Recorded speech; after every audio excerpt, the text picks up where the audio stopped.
Say hello to those joining in.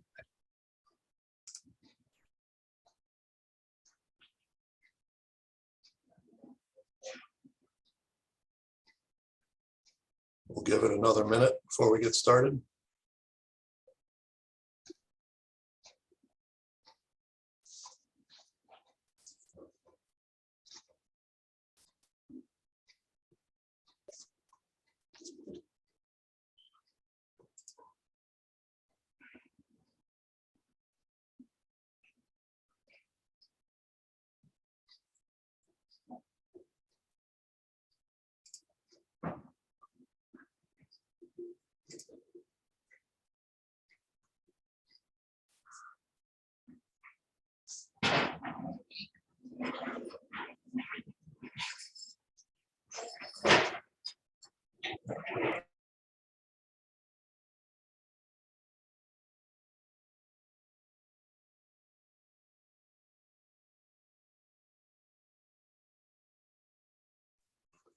All right, it is 6 o'clock. Welcome everyone to the public meeting for Heads Up Pedestrian Safety Project here in Lewiston. I'm Jeff Boley, city engineer. We have Travis and Brandon from Goro Palmer, our engineers who are working on designing this project. I'll hand it off to them in a minute. I just wanted to say that we're here to talk about 4 intersections that we're upgrading at Montello, Main Street around number 646. We have Sabattus Street at Oak and Sabattus at Wood. They will, Travis and Brandon will be showing a quick presentation on those intersections, going through some of the details. We have a chat open here. You can post your questions in the chat. If you would like to speak, you can raise your hand and I can allow you to talk or add you as a panelist. If you'd like to be seen, you don't need to be seen. I see we have Mary Ann Brenchick is on, our Public Works Director. We have Paul Niehoff, who's the project engineer. This meeting is recorded, so we'll be posting this on the city website probably tomorrow with a link. We'll add a link to the page that is already on there.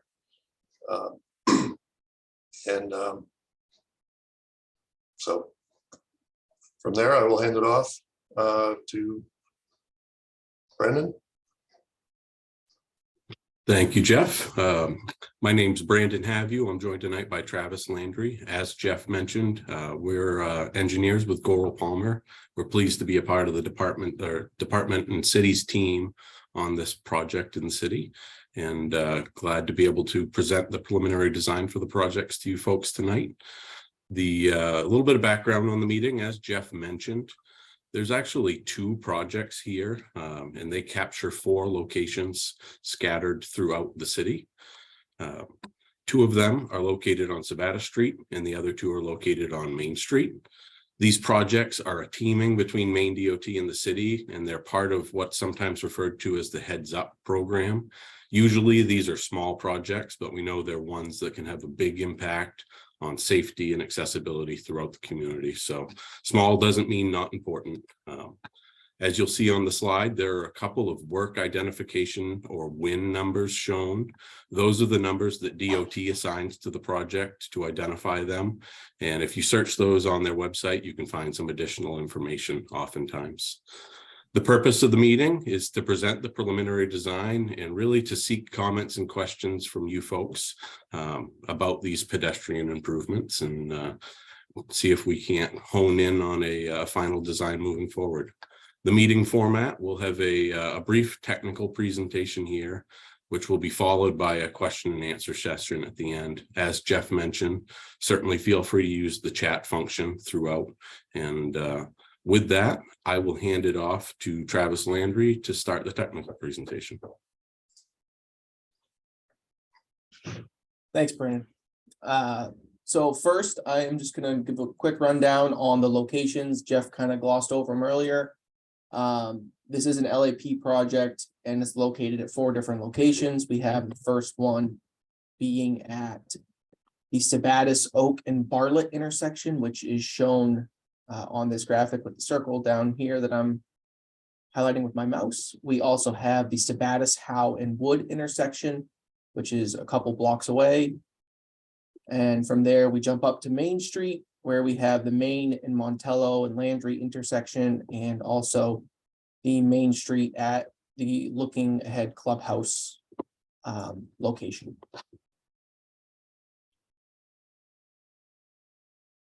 So a quick overview of the project scope. This is a pedestrian safety improvements project. It's located at the 4 mid-block crossings on Sabattus and Main Street. The project's going to include installation of rectangular rapid flashing beacons. The one shown in this picture up here is at the Elm Street intersection on Main Street. There are also similar setups at the Fry Street intersection and at the hospital on Main Street. And this project will also include ADA improvements and sidewalk ramps and all that at the crossings that we have. I'm going to give you some roadway characteristics that we have for Main Street and Sabattus Street. I'll start with Main Street. Main Street is also Route 202, 100, and Route 11. Main Street has approximately 20,000 vehicles per day. It is a corridor priority 2 roadway, and corridor priority is a classification that Maine DOT gives to roadways. A 1 would be something like the interstate or a major road, and a 5 would be a local road that may not have the same requirements as a major road. Main Street is also 35 miles per hour in the area that we have these crossings. Sabattus Street or Route 126 sees 9,000 to 10,500 vehicles per day. It's a corridor priority 1 roadway, and it has a speed limit of 25 miles per hour.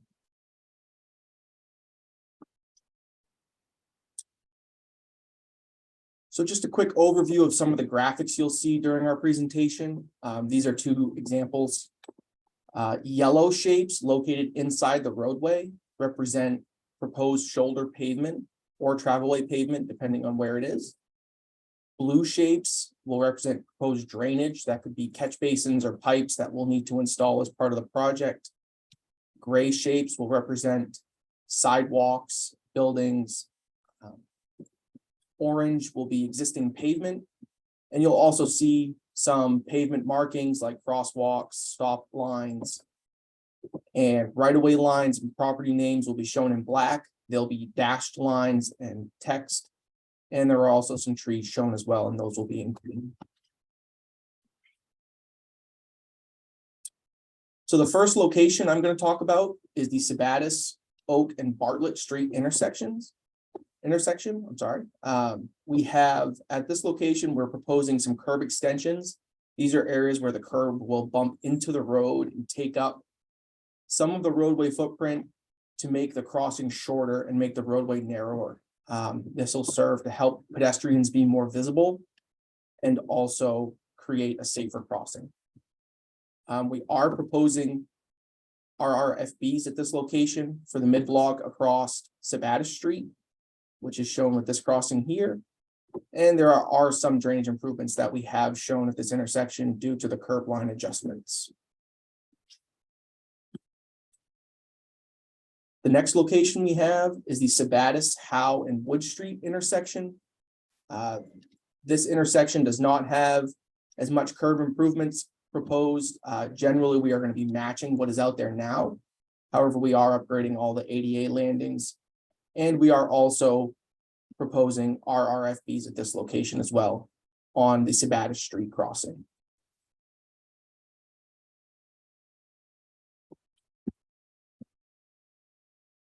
Our next location is the main Montello and Landry Road intersection.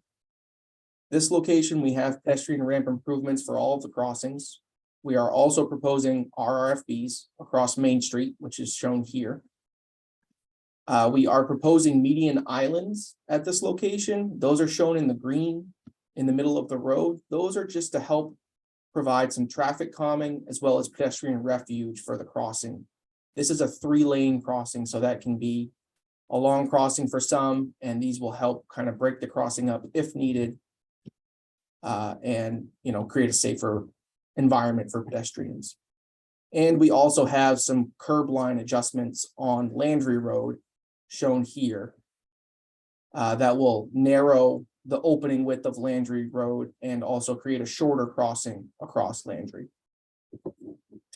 And I will now hand it over to Brandon to talk about our 4th location. Thank you, Travis. So those previous 3 locations that Travis presented, they're part of one of those win numbers that was shown on the first slide here. This one is a standalone project. They're kind of lumped together because they're all in the same area and they have the same general scope. But this one is a part of that second project. And it is located on Main Street, and it's a mid-block crossing. It's a new crossing that's located between the intersections with Bierce Ave and Montello Street. So it's really close to that last location that Travis showed.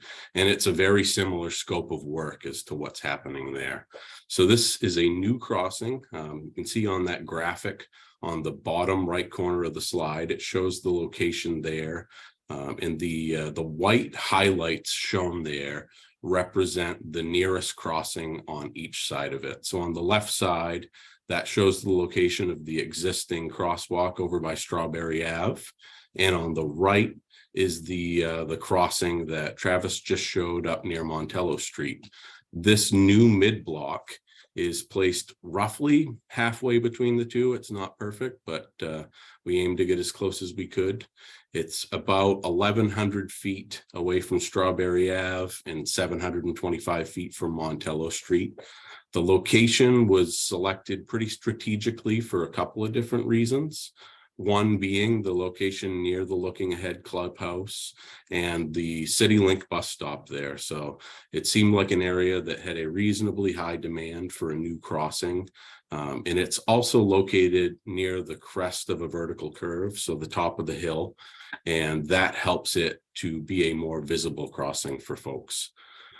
Similar to Montello Street and some of the other locations, there is an RRFB planned for this location, which are those flashing beacons that are activated at the time a pedestrian wants to cross the road. And we're also installing a median island at this location as well. Like Travis said, median islands do a lot to help provide a little bit of traffic calming, pedestrian refuge, and increased visibility. It just makes it a bit safer crossing for folks, particularly in an area like this, where it's not at an intersection, and it might not be something that that motorists are necessarily looking for otherwise. There'll be curb line adjustments on both sides of the road, and in this case, what we're doing is we're going to install new ADA compliant ramps along the existing sidewalk with a little bit of modifications to the sidewalk on each side of it. So all in all, the goal here is to provide a location for folks to make their way safely across the road, and more locations to make their way across the road. With that, we'll jump to the next slide, Travis. So just a couple of ancillary coordination type items that we like to present. The first of which is utilities. In all of these locations, there's both overhead utilities, so that would be the utility poles, overhead wires and whatnot, as well as underground, so that would be like sewer, water and whatnot. At this point, we don't anticipate any impacts to any of those items or related services. Environmental coordination continues throughout design with the environmental agencies with each of these projects, and these are pretty small, so we don't anticipate much for needs permitting wise, but that's always something that we carry through the process. And last of which, and probably most applicable to folks, is the right-of-way process. As Travis mentioned, the graphics that are shown on these slides and also available on the city's website if you want to grab a copy where you can zoom in and look at a bit more detail than is shown here. The existing right-of-way is shown in black, and there are grading limits, which would be either where we're adding material or removing material out to. Those are shown on those plans to give you a sense, if you're in a butter, of what the impacted area near you may look like. If your parcel or a parcel is impacted, it will require a right-of-way acquisition. So that might be an easement or even a temporary right for construction. If you're impacted, it will be someone from Maine DOT that will reach out to you. They lead the right-of-way process, and everything will follow federal procedures for right-of-way acquisition. So impacts would be defined, properties would be appraised, and there'd be offers, negotiation, and the rights would then be obtained. So like I said, if you're impacted at some point in the future, Maine DOT will reach out to contact you about the project. And then jumping into a couple of other ancillary items, maintenance of traffic, which is how we deal with motorists through these project sites during construction. In this case, it should be pretty straightforward. What we expect to see is possibly some lane closures from time to time. In some of these 3-lane areas, they may close a lane and shift the through traffic around a bit to allow construction to proceed. During at times when they're working in the sidewalks, they may need to temporarily reroute the pedestrians around the work zones in some cases. So we don't expect any major impact in this particular case. There may also be night work from time to time if DOT expects the volumes are too high to allow for the work to be completed during the day.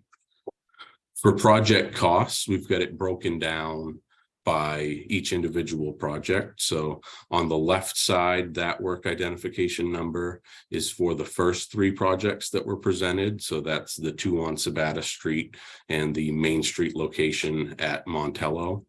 For that one, we expect construction costs to be somewhere around $580,000, and total project costs, which would include the design efforts, any costs for right-of-way acquisition, inspection during construction, would be around $738,000. For the Midblock location located near the Looking Ahead Clubhouse, we expect about $140,000 for construction and $180,000 total project costs.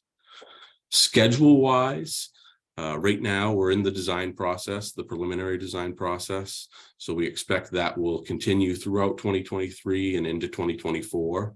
Similarly, the right-of-way process will be roughly on that same time frame.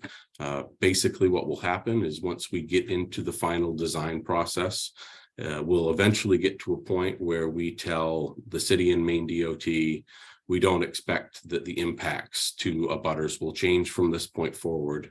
And it would be at that time that they would reach out to any impacted abutters to discuss their individual instances. And then construction, we're expecting sometime in 2024 or 2025. Right now, it's possible that these 2 projects may be bundled into one advertised set so that it can just mobilize one contractor out to do all of them, where they're very similar in the scope of work and locations. We think it makes sense to try to do that if possible, but there is a chance, just depending on how the design process proceeds, that it could be one or the other that comes first. And I think that will cover our technical presentation. So I will turn it back over to Jeff from here, and we look forward to your questions and comments.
As Jeff mentioned, if you do have any questions, you can either enter them in the chat, or I think he mentioned if you want to raise your hand through Zoom, he can also grab you that way.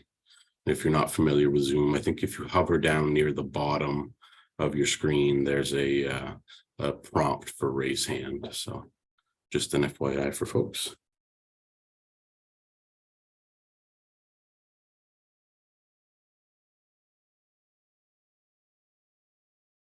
Jeff, I think you might be muted.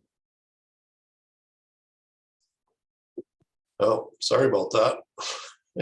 Guess I was muted. Yeah, we have a question. Will the city issue notice when construction is scheduled? Absolutely. We'll be posting every now and then some updates on the project. As you heard, the right-of-way process can take a while. So we're hoping for construction next season in 24. That's the goal. And feel free to ask questions at Paul Niehoff on the chat. Put his email address on there. He's the project manager for the city. Any questions you want to send to him at any time after today, you can go ahead and do that at wniehoff@lewistonmaine.gov.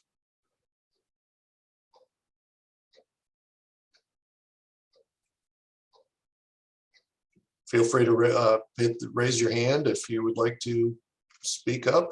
I can add you as a speaker.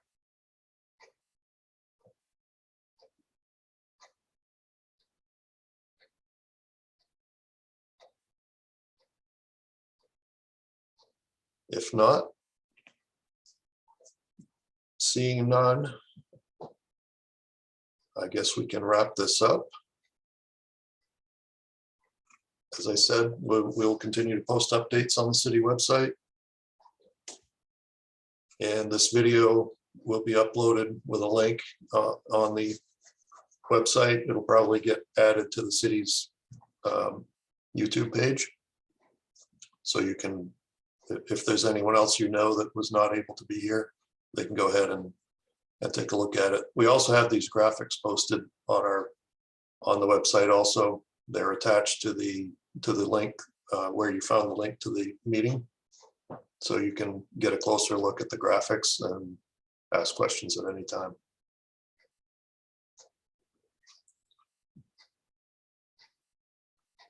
With that, I guess I will go ahead and end the meeting. Thank you, Travis and Brandon. Thank you. Thank you. Thank you all for taking some time to attend tonight.